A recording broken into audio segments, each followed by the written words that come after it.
Rahsia tergelapku, kisah pengkhianatan dan keinginan seksual saya di sini hari ini untuk mengaku rahsia tergelap dan terdalam saya.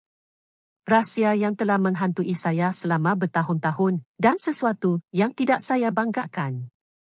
Saya bercakap tentang perselingkuhan saya dan peristiwa mengejutkan yang berlaku semasa perkahwinan saya dengan Brisi di rumah indah kami di San Francisco. Semuanya bermula dengan cukup tidak bersalah. Gavin, sahabat baik Brisi semasa kolej, sering datang untuk makan malam dan kami semua berseronok. Tetapi lama-kelamaan, Gavin dan saya mula mengembangkan perasaan terhadap satu sama lain. Kami saling curi-curi pandang, menyentuh lengan masing-masing, dan akhirnya, kami memulakan hubungan sulit. Seks itu sengit, penuh gairah, dan mendebarkan. Kami bertemu secara rahsia, menyelinap seperti remaja. Saya rasa hidup, tetapi pada masa yang sama, saya dipenuhi rasa bersalah. Saya tahu saya menyakiti Brisi, tetapi saya tidak dapat berhenti.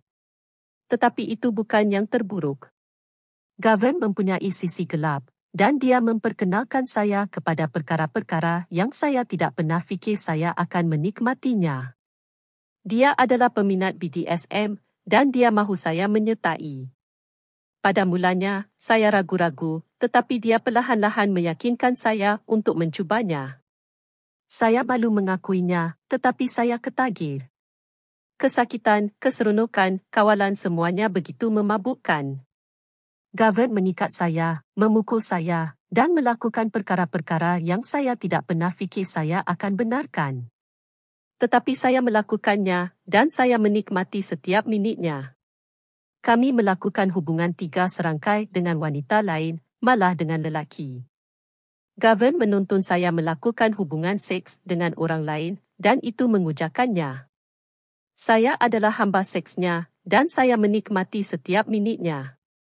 Tetapi apabila Brisi meninggal secara tiba-tiba dalam kemalangan ketika bermain luncur di Malibu, saya amat sedih. Saya rasa bersalah, malu, dan kesepian. Saya dan Gavin tinggal bersama selama beberapa tahun selepas kematian Brisi. Tetapi apabila Gavin meninggal dunia akibat serangan jantung, saya ditinggalkan untuk menghadapi kesannya. Pada masa skim saya bertemu Parker, seorang ahli perniagaan kaya dari New York, dan saya kembali jatuh ke dalam corak yang sama. Seks kali ini berbeza, tetapi rasa bersalah dan malu masih wujud. Saya tahu saya menyakiti orang lain sekali lagi, tetapi saya tidak dapat berhenti.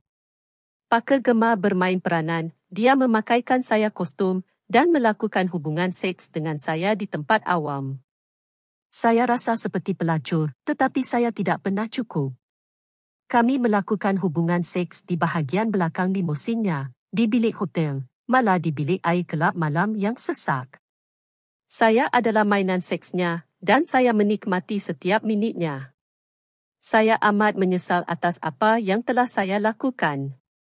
Saya minta maaf kerana telah menyakiti Brisi, Gavin, Parker, dan semua orang lain yang terjejas oleh tindakan saya. Saya tahu saya tidak akan pernah dapat membetulkan kesilapan saya sepenuhnya, tetapi saya berharap dengan berkongsi cerita saya dapat membantu orang lain yang mungkin bergelut dengan keinginan dan dorongan yang serupa. Terima kasih kerana mendengar. Langgan saluran kami dan klik loceng pemberitahuan untuk pengakuan baru.